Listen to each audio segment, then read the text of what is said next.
예일대 학교 교수인 야로슬라스 헬리칸이라고는 분이 쓴 예수 역사의 역사와 만나다라는 책이 있습니다. 그 예수에 대한 다양한 해석의 역사를 문화사적 측면에서 고찰한 책인데, 이 책을 통해서 세계 역사라고 하는 것은 예수에 대한 반응이다. 다시 말해서 예수 그리스도에 대한 해석의 역사다. 그렇게 말씀하고 있습니다. 이유는 그리스도 예수를 어떻게 받아들였느냐, 거절했느냐, 대항했느냐, 아니면 충성을 다했느냐에 따라서 이제 그들의 역사가 달라진다는 거예요. 그래서 늘 말씀드리지만 미래학자들이 있습니다. 미래를 예언하고 그들이 시나리오를 짜서 예측하는 학자들은 무엇을 먼저 보냐면 그 나라가 어떤 종교를 가지고 있느냐를 보고 있습니다. 더 말할 것 없이 복음, 기독교를 받아들인 국가가 그 시대에 주도적인 역할을 합니다. 그래서 우리가 이 시간도 1월 1일 첫날에 하나님 앞에 나와서 예배를 드린다는 것에 참 의미가 있어요. 영락교회 같은 경우는 이제 전통적으로 송구영신 예배가 없고 1월 1일 날 첫날 새 예배를 드린 것을 지금도 계속하고 있습니다. 우리가 송구영신, 또 우리 교회는 연세 많은 분들이 많아가지고 밤늦게까지 다니기 좀 위험하기도 하고, 그래서 우리가 1월 1일 첫 예배를 이제 올해부터 시작을 했는데, 괜찮은 것 같아요. 그렇죠? 예. 별 반응이 별로인 것 같은데. 자, 우리가 첫 예배를 드린다는 게 참 중요합니다. 지금도, 해뒀는데 그냥 밤을 새서 차량 운행해서 가서 해를 보지만 그 해는 똑같은 해예요. 어제도 떠오르고 오늘 떠오르고. 여기 아차산에도 해가 뜹니다. 제가 옛날에 처음 개척했을 때 새벽 기도 끝나고 여기 보면 서울 해장국이라 했는데, 거기 가서 해장국 먹다 보면 그 창문으로 해가 뜨더라고요. 어디나 해는 뜨는 겁니다. 그리고 그게 새로운 것이 아니라 늘 그 해가 뜨는 거예요. 오늘 중요한 것은 그리스도 예수입니다. 그리스도 예수가 우리의 기준이 되고 있느냐. 이미 우리는 2024년도라는 것은 예수 그리스도가 오신 이후에 2024년이 됐다는 거죠. 그래서 우리가 BC는 예수님 오시기 전을 Before Christ BC라고 하는데, 오신 다음에는 AD, 아노 도미나이라고 합니다. 그래서 예수님 오시기 전과 예수님 오신 이후로 우리가 역사를 구분해요. 기준은 그리스도 예수입니다. 그래서 히스토리는 그의 이야기입니다. 예수 그리스도의 이야기가 실은 역사인 거예요. 그래서 오늘 우리가 역사의 중심이 되신 그리스도 예수를 모시고 하나님 앞에 예배한다는 것은 참된 의미가 있습니다. 오늘 성경 본문에 보면 이전 것은 지나갔으니 보라 새 것이 되었도다 선포하고 있습니다. 자, 우리가 새 것에 대한 개념을 한번 정리하고 나갈 필요가 있습니다. 우리가 새 것이라 할 때 시간적인 개념의 새 것이 있습니다. 어쨌든 작년은 지나간 것이고, 금년이 새우고, 어제는 낡은 것이고, 오늘은 새입니다. 시간의 흐름에 따라서 이루어지는 새 것. 사실 알고 보면 이것은 새 것이라고 하지만은 우리 자신에게는 새 것이 아닙니다. 이제 우리가 이만큼 살았습니다. 그러나 그건 의미하는 건 뭘 말하는 거 아니? 이제 남은 시간이 얼마 안 남았다는 거예요. 그만큼 남은 시간이 짧아졌다는 것 뿐입니다. 그러니까 우리가 생각을 해야 돼요. 우리가 2024년도 새해를 시작할 때 이제 2023년도보다 2024년도 내가 살 날이 더 짧아졌다는 거예요. 그래서 생이 연장됐다는 뜻이 아니고 생이 얼마 안 남았다는 뜻이에요. 그래서 이것은 시간적인 개념에서 생각할 수 있는 새로움이고, 또 하나는 형식적인 새로움이 있습니다. 어떻게 보이느냐 하는 겁니다. 결국은 주관적인 내 경험에 의해서 보는 거예요.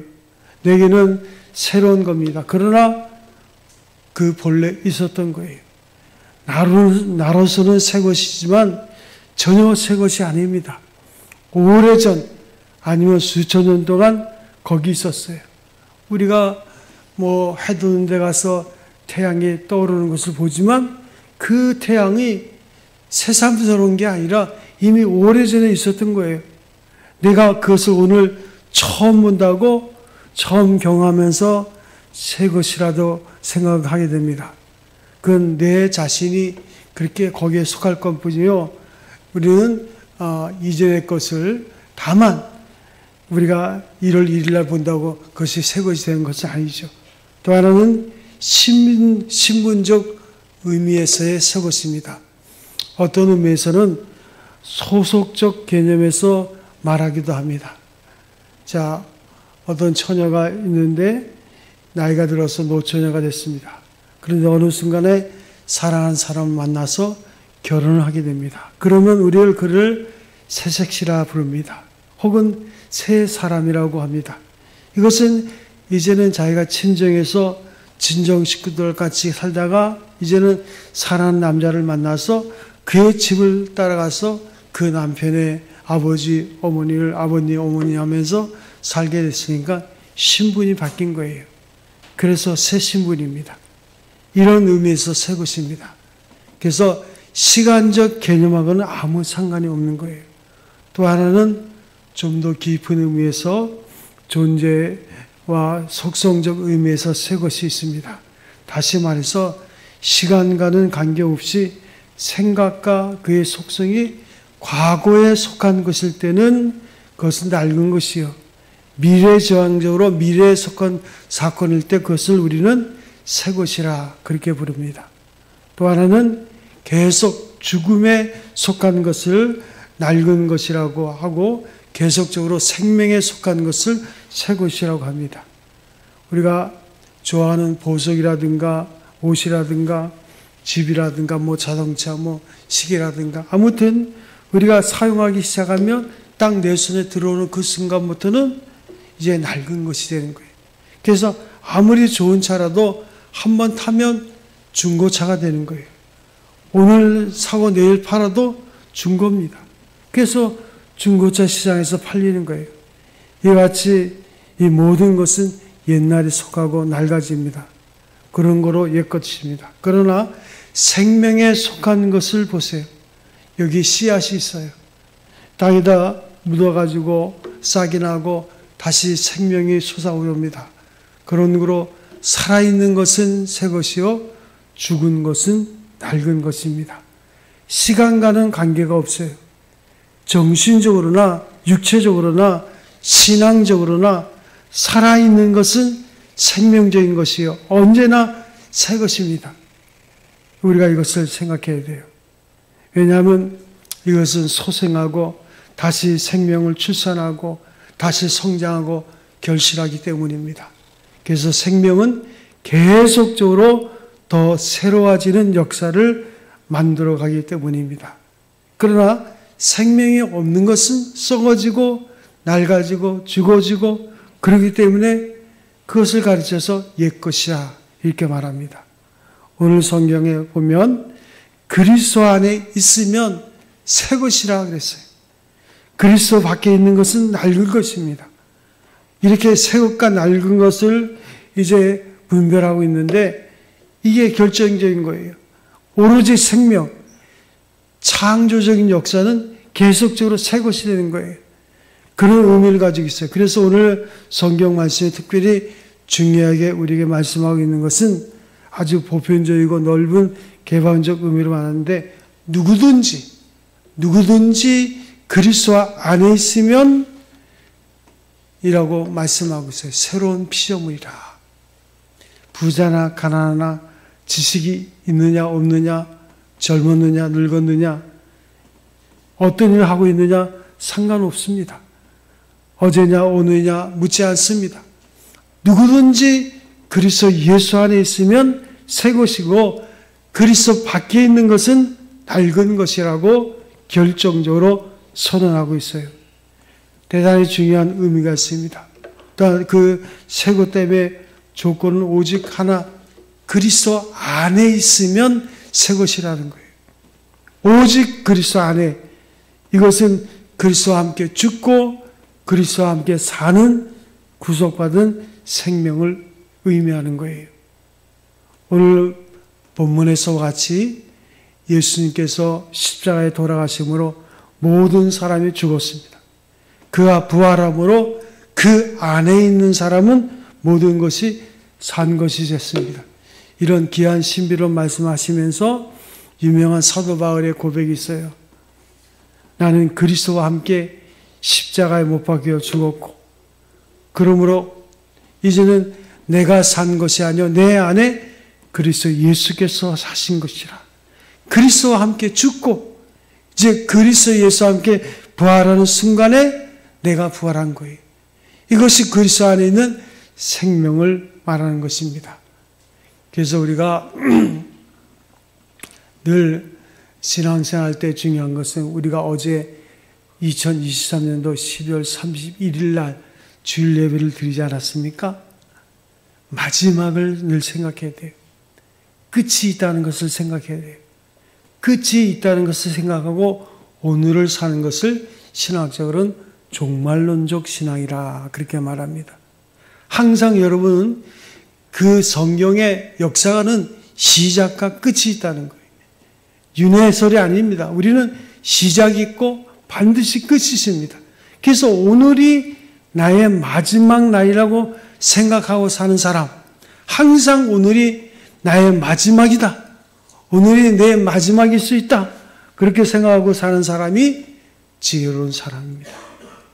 그리스도인들은 여기서 한 단계 더 나가서 나는 어제 죽었다. 나는 이미 그리스도와 함께 죽었다. 그렇게 선언하고 그리스도로 오늘을 사는 겁니다. 이런 신비로운 생명의 속성을 새 것, 새 사람이라고 그렇게 말하는 거예요. 완전히 그리스도 안에 깨끗하게 장사되고 그리스도 안에서 다시 살아서 그리스도의 생명으로 살아가는 그런 존재, 이것이 신비로운 속성입니다. 동시에 오늘 본문의 말씀과 같이 이전 것은 지나갔으니 새 것이 되었도다. 옛 것으로부터 우리는 완전히 자유함을 얻게 됩니다. 옛 속성, 옛 죽음, 옛 습관, 그 낡은 모든 것으로부터 온전히 우리가 자유합니다. 그래서 우리가 이 모든 것은 그리스도 예수 안에서 죽고 지나갔으니 보라 내가 새 것이 되었도다.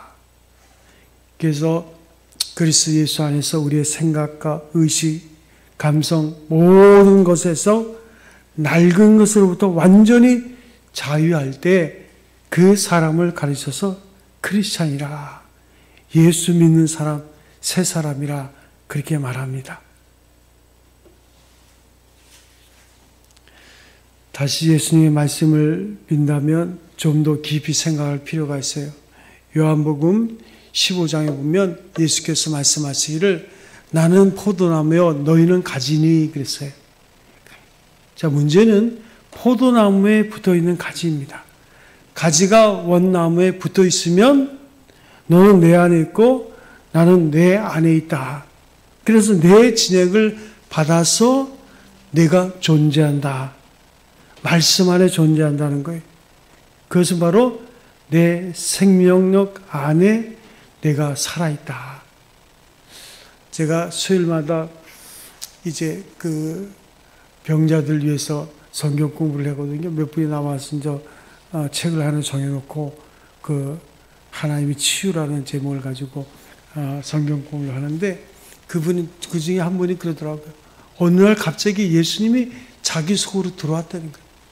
그때부터 자기의 삶이 바뀌기 시작했다는 거예요. 그전에는 교회를 다니긴 다녔는데 별로 신통하게 바뀐 것도 없고 그랬는데 주님이 내 안으로 들어왔다는 거예요. 그때부터는 삶이 달라지더라는 거예요. 우리가 그리스도 안에 있고 내가 그리스도 안에 있고 마치 나무가지가 나무 원줄기에 붙어 있으면 그 나무가 존재하는 것 같이 그 진액을 받아서 존재하고 열매를 맺는 것 같이 이런 신비로운 생명의 관계를 가져서 새로운 사람이라. 여러분 예수를 나의 주로 그리스도로 고백할 수 있습니까? 그렇다면 여러분 안에 주의 성령이 거하십니다. 성령은 Holy Spirit, 거룩한 영이에요. 옛 정신이 아닙니다. 거룩한 새 정신이 우리 안에 들어와 있어요. 그리고 그는 보혜사, 헬퍼입니다. 우리를 도우셔서. 그런데 문제는 그 성령이 충만한, 성령이 주도하는 삶을 사느냐, 아니면 성령을 늘 근심케 하는 삶을 사느냐, 아니면 아무런 영향력이 없는 성령이 소멸되는 자의 삶을 사느냐, 그 차이는 있어요. 그리고 성령이 주도하는 자의 삶을 살면 그 인생은 하나님의 능력 가운데 거하는 인생이 되는 거예요. 그래서 요한복음에 보면 예수께서 말씀하시기를 내 말이 너희 안에 거하면 이것은 바로 성령 안에 있음을 말합니다. 내 말이 너희 안에 거하면 여러분 말씀 자체는 문제가 없습니다. 늘 우리가 인생을 살 때 문제는 누가 있어요? 하나님 문제입니까? 하나님은 문제가 없어요. 문제는 바로 나에게 있는 거예요. 오늘 우리가 신앙생활을 하면서 항상 생각해야 돼요. 성령이 문제가 아니라 내가 문제인 거예요.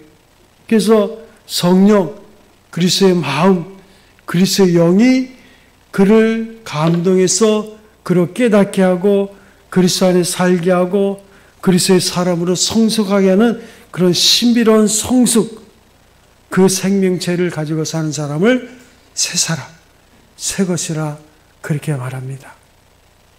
그래서 다시 오늘 본문의 성경을 논리적으로 차근차근 새 사람의 의미가 무엇인가를 우리가 말해주고 있는데, 첫째는 재창조된 피조물이라는 거예요. 그래서 이제는 그리스도 안에 새 사람이 되면 목적이 달라집니다. 오늘 15절 말씀 보세요.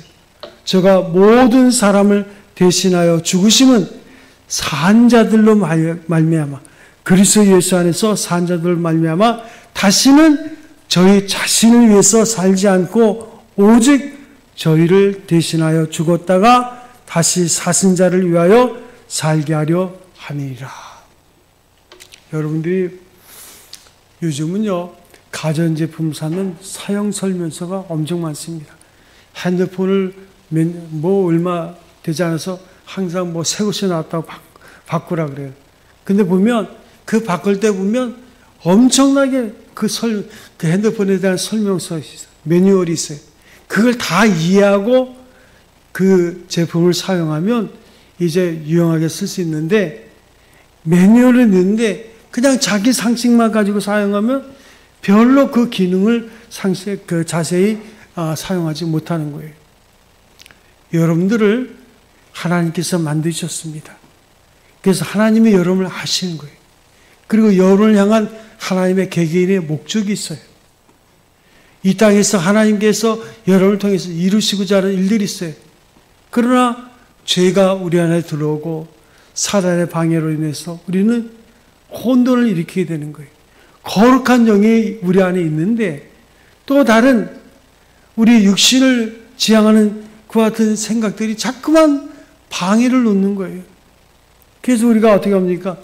늘 갈등을 하게 되는 거예요. 그래서 문제는 어디에 집중하느냐에 따라서 우리의 삶이 달라지는 거예요. 바울은 내가 그리스도 예수와 함께 죽었다. 옛것은 죽었다. 그리고 그리스도 예수와 함께 내가 다시 살아났다. 그래서 이제 내가 사는 것은 우리 안에 거하시는 성령의 인도하심 속에 산다고. 그래서 예수 믿는 사람들은 여러분 영적인 갈등이 있습니다. 늘 우리는 어떻게 살 것인가 거기에 대한 갈등이 있는 거예요. 그런데 중요한 것은 옛 것은 그리스도 예수와 함께 죽었다는 것, 이걸 우리가 선포할 수 있어야 돼요. 그래서 다시는 그것이 나를 주관하지 못한다는 것. 그래서 다시는 내 자신, 육체를 위해서 살지 않고 나를 위해서 죽으시고 나를 위해서 부활하신 바로 그 그리스도 예수를 위해서 살게 하려 하심이라. 로마서 12장 1절에 보면 그러므로 하나님의 자비하심으로 너희를 권하오니 너희 몸을 하나님의 거룩한 산 제사로 드려. 산 제사로 드리라는 것은 죽이라는 거예요. 이것이 너희 드릴 영적 예배이라. 구체적으로는 이 세대를 본받지 말고 마음을 늘 새롭게 함으로 변화를 받아서 하나님의 선하시고 기뻐하시고 온전한 뜻이 무엇인지 분별하도록 하라. 그래서 우리 믿음의 사람들은 영적인 싸움이 계속 있는 거예요. 우리의 목적이 바뀌었어요. 방법은 아직도 옛날 사람들도 있을 수 있어요. 그런데 미흡할 수도 있지만 이제는 목적이 바뀌었어요. 그래서 새로운 사람이 됐습니다. 이제는 하나님께서 나를 향한 그 목적이 나를 이끄는 삶을 사는 거예요. 그 목적이 그리스도를 위함입니다.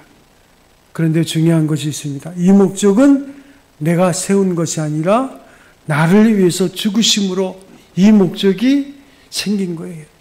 그래서 바울이 위대한 선을 합니다. 자, 빌립보 3장 12절에 보면 나는 그리스도께 잡힌 바 된 것을 잡으려고 쫓아가노라. 이제 내 인생의 목적이 내게 있는 것이 아니라 하나님께 있는 거예요. 하나님, 왜 나를 지으셨나요? 이제 그것을 가지고 고민하다가 하나님의 부르심 앞에서 사는 거예요. 내가 선택한 이상이 아닙니다. 내가 선택한 철학도 아니고 내가 세운 이상이나 꿈도 아니고 내가 세운 목적이 아니고 그가 나를 포로로 해서 완전히 강권적으로 체포해서 내 길을 돌려서 그리스도를 따르는 사람으로 만들었어요. 그런 거로 내 목적은 내 것이 아니에요. 그가 만들어주신 것이고 그가 강권적으로 세우신 목적이에요. 그래서 우리가 일반적으로 직업을 나눌 때 몇 가지 나눈다. 잡. 그 영어의 잡은 뭐냐면 호구지책으로 사는 거예요. 먹고 살기 위해서 사는 거예요. 두 번은 그러면은 프로페셔널이 있습니다. 어떤 전문직도 있습니다. 그런데 가장 중요한 것은 보케이션, 사명입니다. 적어도 이 일에 하나님이 나를 사명자로 부르셨다는 것. 하나님의 부르심의 그 소명, 이것을 깨닫는 것이 참 중요해요. 오늘 하나님께서 여러분과 저를 사랑하신 줄로 믿습니다. 하나님이 우리에게 기대를 걸고 있어요. 하나님이 우리를 십자가에서 구원하신 것은 우리로 하여금 그의 목적을 이루기 위해서 하나님이 나를 부르신 거예요. 언제 그것을 확실하게 아느냐? 생을 마감할 때 그때야 비로소 이건 내게 아니었구나. 하나님 거였는데 내가 쓰다가 결국은 하나님 앞에 왔구나. 결산하는 날이 있구나. 그러니까 우리가 새해를 시작하면서 마지막 날을 생각하는 것이 중요한 거예요. 내 목적은 내 것이 아니고 그가 만들어주신 것이고 그가 강권적으로 세우신 목적이고 그 목적을 내가 내 것으로 삼고 기쁜 마음으로 쫓아가노라. 억지로가 아니라 기쁜 마음으로. 이것이 바로 새 사람입니다. 이것이 새로운 피조물이요. 목적이 확 바뀐 거예요. 우리가 그걸 알아야 됩니다. 목적이 그리스도께로 향할 때 나를 위해서 죽으신 바로 그분을 위할 때 그가 그리스도이며 두 번째는 삶의 동력입니다. 그러면 나는 무슨 힘으로 사느냐? 우리가 이것을 알아야 되는데 새 피조물은 그의 삶의 힘이 그 원동력이 본질적으로 달라요. 사람들을 보면 삶의 힘이 무엇일까요?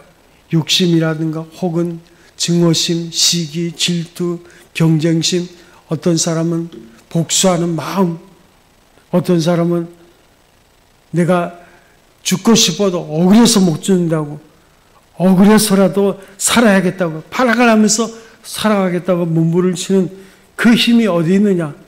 미워하는 마음에서, 질투하는 마음에서.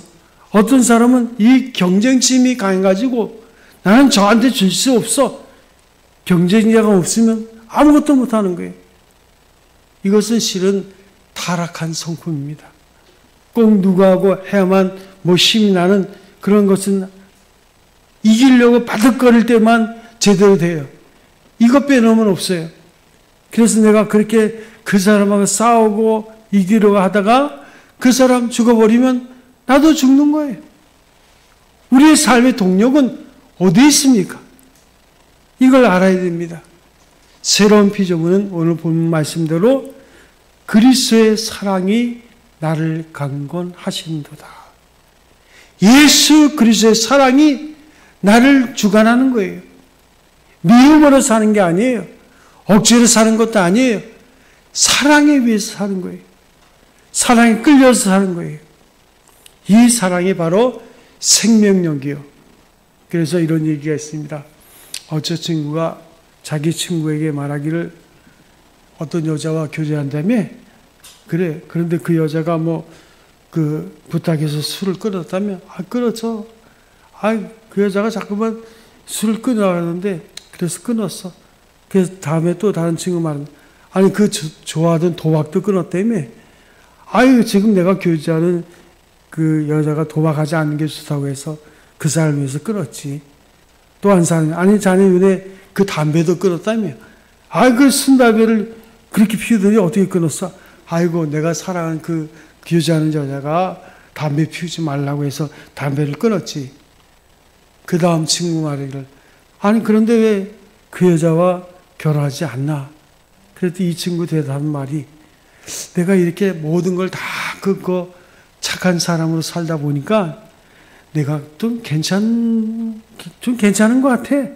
아무리 생각해도 그 여자보다 더 좋은 여자를 만날 것 같아서 결혼하지 않는다고. 여러분 말이 됩니까? 그런데 우리가 한번 생각해 보세요. 그 사람 지금 하는 여자하고 헤어지면 또다시 담배 피고 또다시 술독에 빠지고 또다시 노름에 빠지고 그를 사랑하고 그와 사랑을 느끼는 동안에 그 사랑의 힘으로 그 좋아하던 도박도 담배도 술도 끊고 그리고 새롭게 변화되는 건데 정신수 없는 소리 하고 있는 거예요. 사랑의 줄이 끊어질 때 나는 옛사람으로 돌아갈 수밖에 없어요. 이걸 잊지 말아야 돼요. 예수 그리스도의 사랑이 나를 강권해서 여기에 취해가지고 나갈 때 우리는 새 사람이 되는 거예요. 새 세상을 살게 되는 거예요. 이 사랑의 줄이 끊어지면 나는 다시 깊은 수렁으로 옛사람으로 빠져들 수밖에 없어요. 그래서 16절에 보면 새 피조물이라는 것은 새로운 가치관을 가지고 육체대로 살려는 것이 아니라 신령한 세계에 사는 거예요. 물질의 세계가 아니라 정신의 세계, 지식의 세계가 아니라 지혜의 세계, 세상적인 것이 아니라 영혼을 지향하는 여러분 미래의 세대는 영적인 세대입니다. 영이 지배하고 영적인 것이 최고의 가치를 말할 수 있는 그런 시대예요. 이걸 생각해야 돼요. 그래서 우리는 새로운 신령한 가치관에 살고 또 사명에 삽니다. 그리고 더 나아가서는 오늘 성경은 말합니다. 이제 우리가 화목해 하는 직책을 주셨다. 내가 화목할 뿐만 아니라 다른 사람들을 화해가는 피스메이커. 이걸 알아야 됩니다. 누구도 미워하고 있으면 안 됩니다. 누구라도 다소라도 기분까지라도 누구를 언짢게 생각하고 있는 그렇다면 우리는 옛사람에 불과합니다. 오늘 우리는 새로운 피조물, 오직 모든 사람과 화평하고 화해할 뿐 아니라 또 화해되지 못한 세상에 내가 들어가서 피스메이커로 화목케 하는, 화목을 만드는 그런 직책을 가지고 세상을 살아가는 거예요. 그 사람이 새로운 피조물입니다. 오늘 본문의 말씀을 우리가 깊이 새겨보면 새로운 피조물이 되라 말씀하는 게 왜 성경을 자세히 읽어보세요. 보라, 새 것이 되었도다. 그리스도 안에 있으면 새로운 피조물이다. 우리가 참회 기도할 때마다 늘 이 말씀을 가지고 우리가 죄 사함을 받잖아요. 너희가 그리스도 예수 안에 있으면 새로운 피조물이라. 이전 것은 지나갔으니 보라, 새 것이 되었도다. 이 선포되는 복을 내가 받아들일 때, 믿을 때에 그리스도 안에서 우리는 새로운 피조물로 오늘 사는 거예요. 사랑하는 성도 여러분, 1월 1일이 되었다고 해서 새날이 되는 것은 아닙니다. 우리가 진정 그리스도 안에 거할 때 우리가 새로운 사람이 되고, 우리가 새로운 사람이 될 때 예수 그리스도의 사랑이 우리의 힘이 되고 능력이 되고, 그래서 세상을 이기고 믿음 안에서 승리하는 귀한 삶이 될 줄로 믿습니다. 이제 그리스도 예수 안에서 새로운 피조물로 하나님 주시는 은혜 가운데 승리하는 성도 여러분 되시기를 주의 이름으로 축원드립니다.